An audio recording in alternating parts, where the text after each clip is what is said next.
Hello guys, ito'y magtatampok na naman tayo ng isang video, kaya samahan nyo ako. Sa ngayon, nandito po tayo ngayon sa may Barangay Mayhay. Papunta kasi tayo ng Tagaytay, akatin natin yung Fantasy World. So, dito naman hindi mahirap siya gilapin kasi makikita mo both side may mga karatula na nagtuturo kung nasaan ang papuntang Tagaytay. Pero dahil dito sa crossing, may kita dito maliit na crossing lang dyan. Pag dumiretso ka dyan, papuntang Lemery yan. Pero dahil papunta tayong Tagaytay, kakaliwa po tayo rito. So, makita nyo, medyo maliwalas ang panahon, maaraw pa dito. Pero nagbabadya na talaga ang ulan. Kita nyo, sa part na yon na medyo makulimlim na. So, dito medyo bigay ng danan dito, no? Wala naman siyang stoplight, pero syempre, marunong tayo magbigay kapag alam natin na may mga dumadaan na galing sa taas. So, ito na yung sabi ko, road na papuntang Tagaytay City. Pero, dito sa part na to, syempre, bibisitahin muna natin yung tourist attraction dito sa may, sakop pa siya ng Lemery, yung tinatawag na Fantasy World. So, paano guys? Ako'y ratsyada na. Tara, samahan nyo ako na baybayin ang kalsadang to paakyat ng Tagaytay. Let's go!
tinahak natin na highway ay ang tinatawag nilang Jokno Highway na sakop pa rin ito ng Lemery.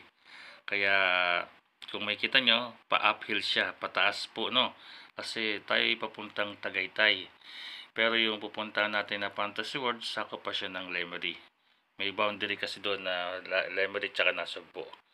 So paano guys, hanggang dito na lang po muna ang aking video ha. Kung nagustuhan nyo yung mga dinanan natin, tandaan nyo lang po para pag kayo pumunta, meron kayong idea na. Patuloy lang po kayong mag-follow sa aking channel para lahat ng mga ating iniikutang lugar dito sa Cavite ay makikita nyo po kahit nasang lugar kayo. So paano, hanggang dito na lang po ha.